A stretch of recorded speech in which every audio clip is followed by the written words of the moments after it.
QOD video is about acids and bases, as some of their properties and some of the reactions they undergo. And so we'll start by defining acids. There are actually here some examples.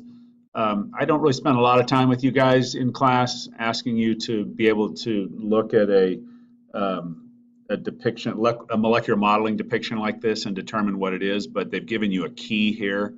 So for a color key. So you can see that this is 1H and 1Cl, so this is HCl, hydrochloric acid. Here you've got blue is nitrogen, so you got one nitrogen, three oxygens, and a hydrogen, so that's HNO3. This is acetic acid, which is an organic acid. It's called a carboxylic acid. It is the way that it's written. There are various ways to write the formulas for carboxylic acids. But you'll notice here that the acidic hydrogen is actually not at the beginning, what you're used to seeing with inorganic acids, but it's on the end. It goes after the COOH. So this is the hydrogen atom there. That's your acidic hydrogen atom on the right-hand side of the molecule. But anyway, let's talk about what acids are and what they do. So we have what we would call the Arrhenius definition of an acid, and the Arrhenius definition of an acid is that an acid produces H plus ions, hydrogen ions, when dissolved in water. And so the way that it's phrased here is that the acids are substances that increase the concentration of hydrogen ions when they're dissolved in water. And then there's what's known as the Bronsted-Lowry definition of an acid, which defines an acid as what's called a proton donor. And so I want to just sort of talk for a second about that term proton donor, because it might be a little bit confusing to you what is meant by that. So you hear the word proton donor and you say, what? Protons are subatomic particles. How can an acid donate a proton? How can an acid donate a subatomic particle? Well, it's helpful to remember what a hydrogen, so in the previous slide we were talking about hydrogen ions. It's helpful to think about what a hydrogen ion actually is. Remember, the hydrogen is element 1, and that means if I've just got a neutral hydrogen atom, that's going to consist of one proton, which is the nucleus of the atom, and one electron. The vast overwhelming majority of hydrogen atoms do not have any neutrons in their nucleus. There is an hydrogen 2 isotope. It's very rare. So the overwhelming majority of hydrogen atoms are hydrogen 1, and so the nucleus is simply a proton, and then it's got an electron orbiting around it.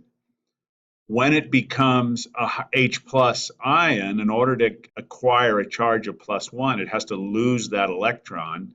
That's the only electron it has. And so when H becomes H plus, all that's left of the atom is the nucleus. And remember, the nucleus is just one proton. And so in acid-base chemistry, the term proton is equivalent to H plus ion.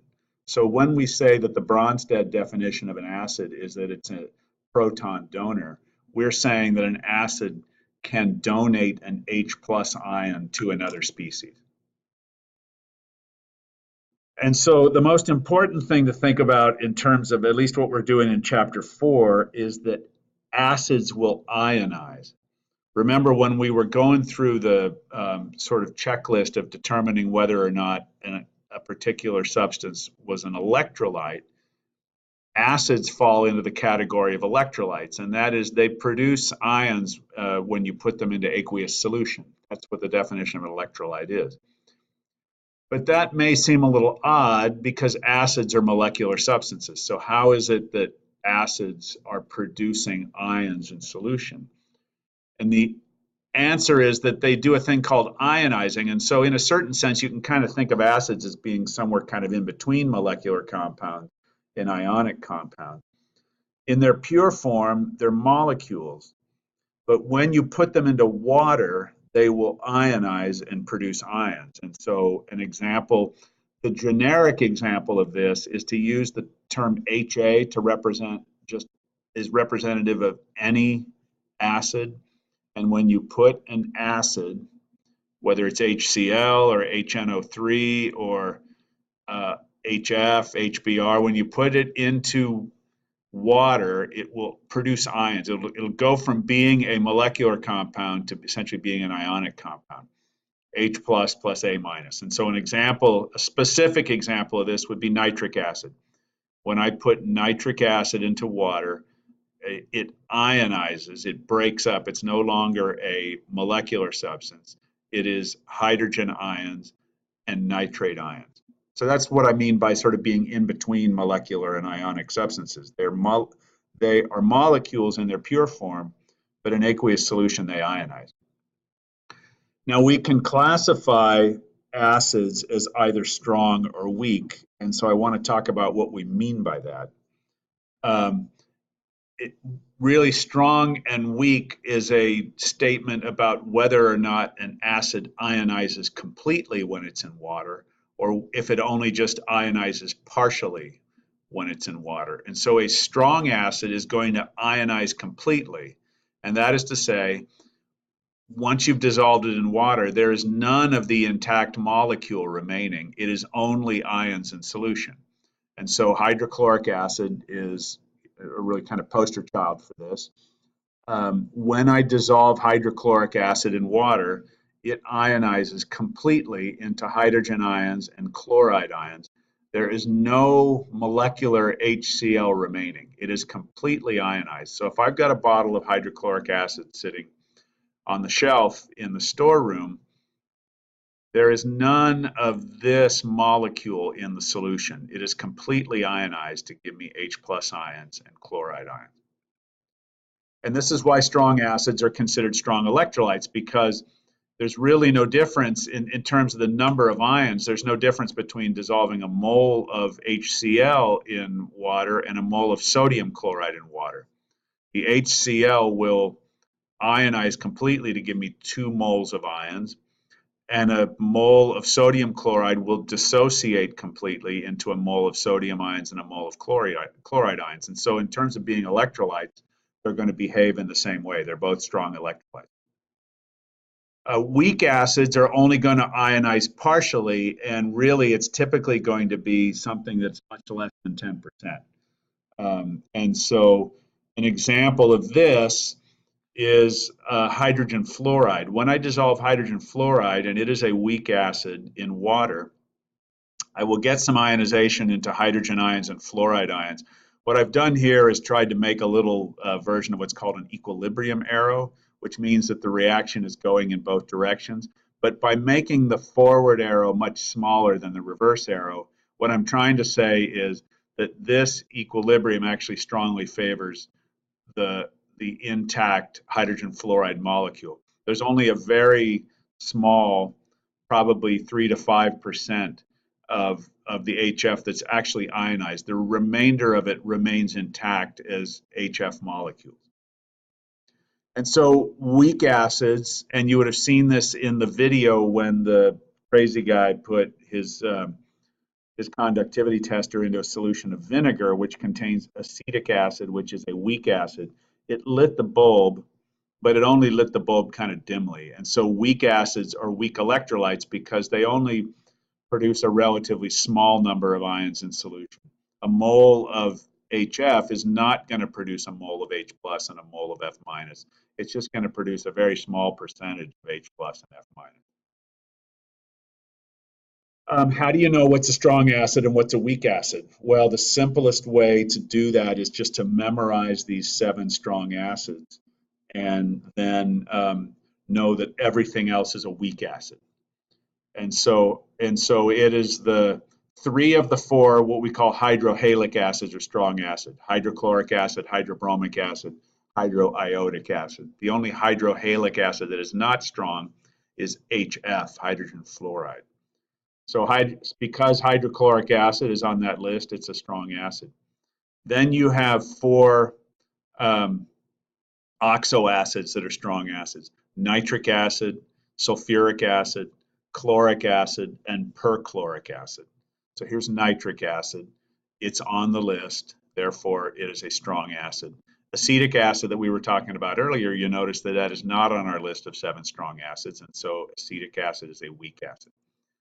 So 3 of the 4 hydrohalic acids, hydrochloric, hydrobromic, hydroiodic, and then these 4 oxo acids, nitric acid, sulfuric acid, chloric acid, perchloric acid.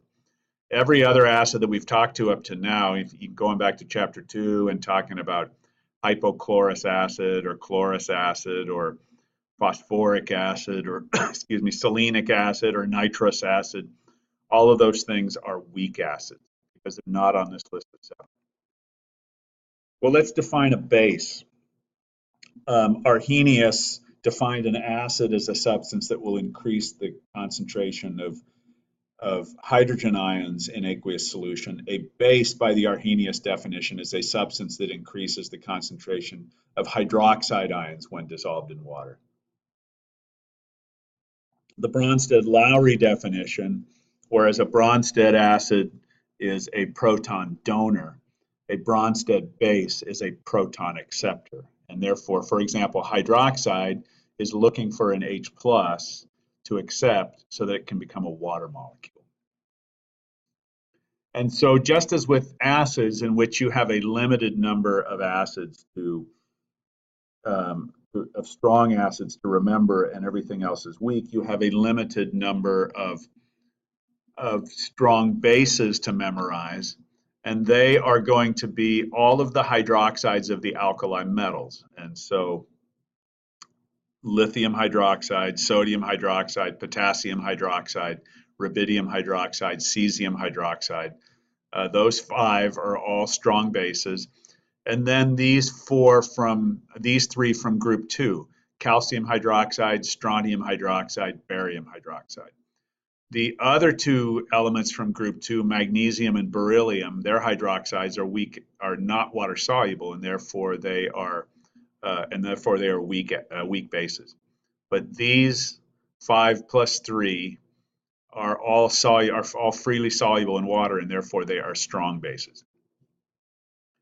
Here's an example of an acid-base reaction in the in the Bronsted sense. We're really focused on this much more when we get to chapter 16 later in the year.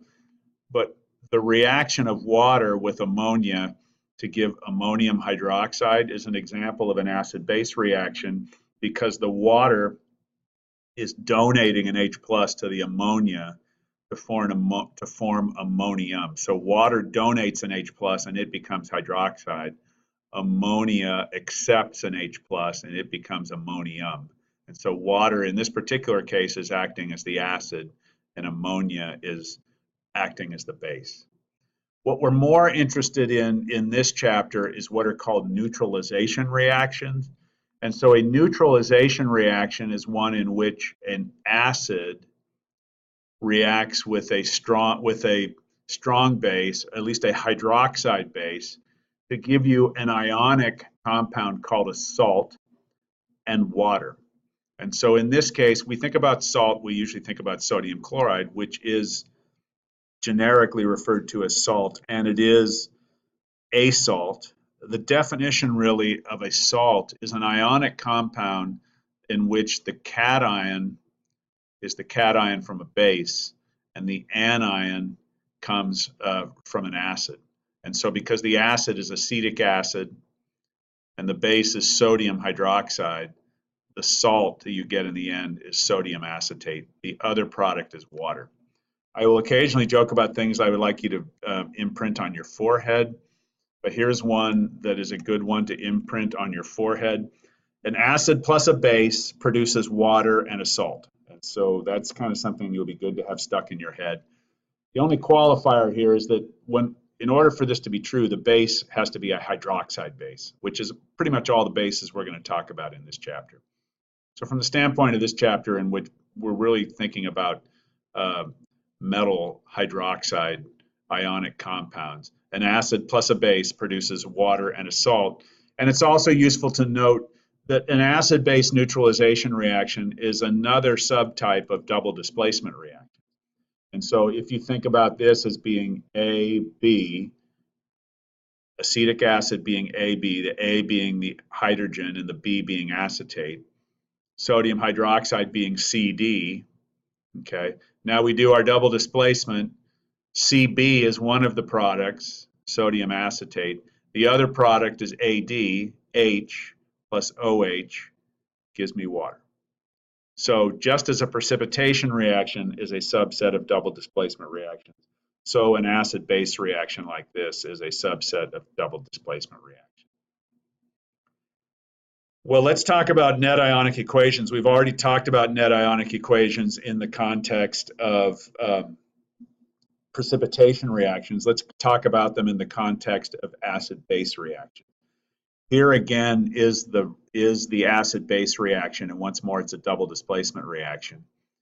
AB plus CD gives me CB plus AD. Remember, H plus OH gives me HOH, which is water. So there is the molecular, what we would call the molecular equation.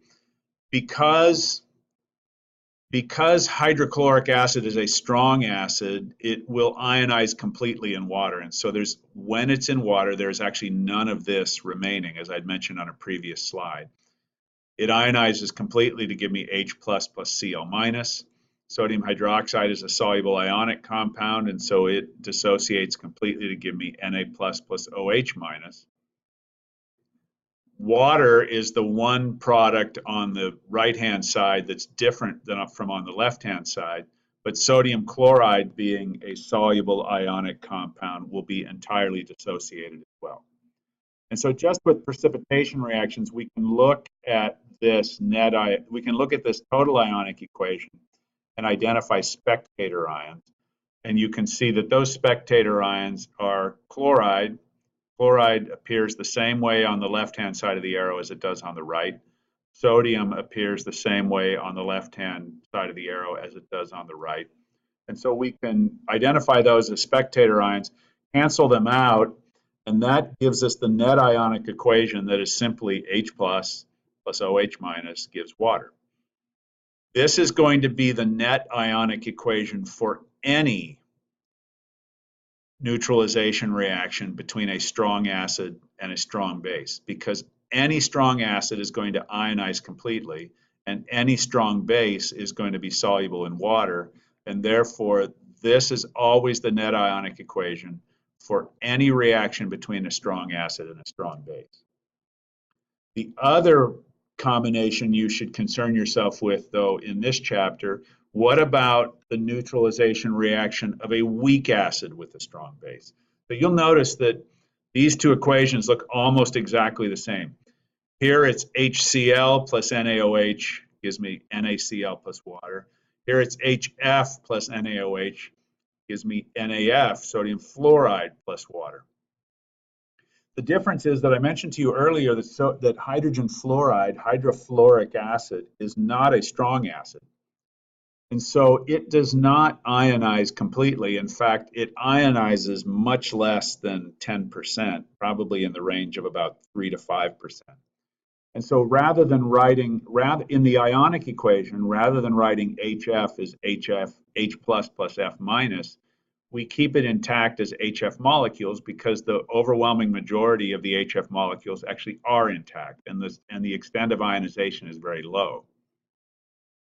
Sodium hydroxide is a strong base. It's a water-soluble hydroxide, so I can ionize that completely. Water is not ionic. It's a molecular substance, so I leave it intact as water molecules. Sodium fluoride is a water-soluble ionic compound, so on the product side, I can ionize it. I can dissociate it. Now you'll notice that instead of having two spectator ions like I did over here in which both sodium and chloride are spectators, in this case only sodium is a spectator. And so I can only identify sodium as a spectator ion.